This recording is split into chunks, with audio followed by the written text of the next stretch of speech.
यूनान था कभी, खो गया। मिस्र था कभी, खो गया। बेबीलोन था कभी, वो भी खो गया।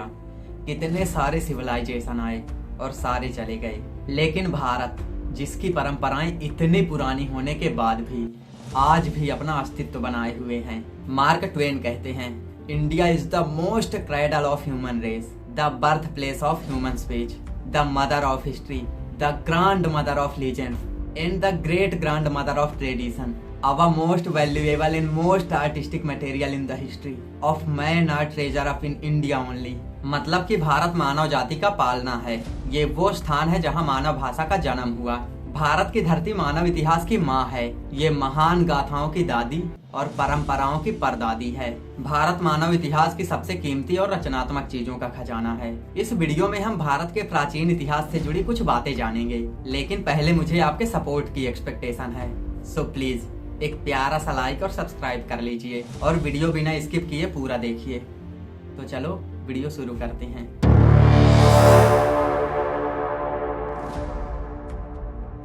आर्कियोलॉजिकल एविडेंसेस बताते हैं कि भारत का शहर वाराणसी दुनिया के सबसे प्राचीन शहरों में से एक है, जो आज भी अपने वजूद को समेटे हुए है।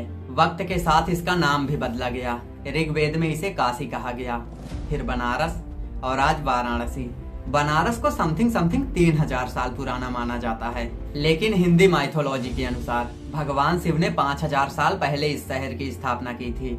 आपको जानकर हैरानी होगी कि जब 2500 साल पहले भगवान बुद्ध काशी आए थे, उस वक्त इसे पता है क्या कहते थे? The most ancient city in the world. Hindu धर्म के 7 पवित्र स्थानों में से काशी को सबसे पवित्र माना जाता है। यहाँ तक कि जैन और बौद्ध धर्म में भी इस स्थान को बहुत पवित्र मानते हैं। अब दूसरे नंबर पर है तक्षशिला यूनिवर्सिटी। इसे ईसा से 700 साल पहले प्राचीन भारत के तक्षशिला शहर में बनाया गया था। आजकल ये जगह पाकिस्तान में है। तक्षशिला में दुनिया भर के 11,000 से ज्यादा स्टूडेंट पढ़ते थे। Science, mathematics, medicine, politics, astrology, astronomy, music, religion, physics, philosophy जैसे फेमस सब्जेक्ट को मिलाकर 60 से ज्यादा विषय यहाँ पढ़ाए जाते थे। हमारे मशहूर फिलोसफर विष्णुगुप्त चाणक्य को जानते हो? अरे जानते कैसे नहीं होगे, वो भी यहीं पे आचार्य थे। 7th सेंचुरी बीसी से 5th सेंचुरी बीसी तक ये विश्वविद्यालय बहुत अच्छी तरह फला फूला और उसके बाद विदेशी हमलावरों ने इसे नष्ट कर डाला। Number 3, Indus valley civilisation.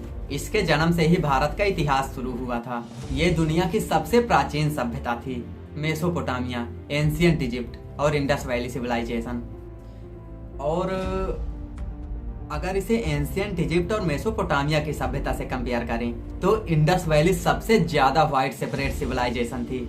अगर इंफ्रास्ट्रक्चर एंड टाउन प्लानिंग की बात करें तो इंडस वैली सिविलाइजेशन उस समय के लिए बेहद एडवांस सिविलाइजेशन थी। सिंधु घाटी सभ्यता के बारे में माना जाता है कि ये सभ्यता 3300 बीसी से 1300 बीसी तक अस्तित्व में थी, लेकिन नई डिस्कवरी तो कुछ और ही कहती है कि ये सभ्यता कम से कम 8000 साल पुरानी हो सकती है। 1920 तक तो इस सभ्यता के बारे में हमें कुछ पता ही नहीं था। फिर 1920 में जब इंडिया की आर्कियोलॉजिकल डिपार्टमेंट ने इंडस वैली में खुदाई की तो वहाँ इस सभ्यता के 2 पुराने शहरों मोहनजोदारो और हड़प्पा के अवशेष मिले थे और यहीं से हमें इंडस वैली सिविलाइजेशन के बारे में पता चला। हड़प्पा और मोहनजोदारो भी अब पाकिस्तान में ही है। कहा तो ये भी जाता है कि इस सिविलाइजेशन के बारे में अभी बहुत कुछ जानना बाकी है। बाकी आप बताओ आपको वीडियो कैसी लगी और अपना खूब प्यार दीजिए। मिलते हैं ऐसे ही इंटरेस्टिंग वीडियोज के साथ फिर से। तब तक के लिए जय श्री राम।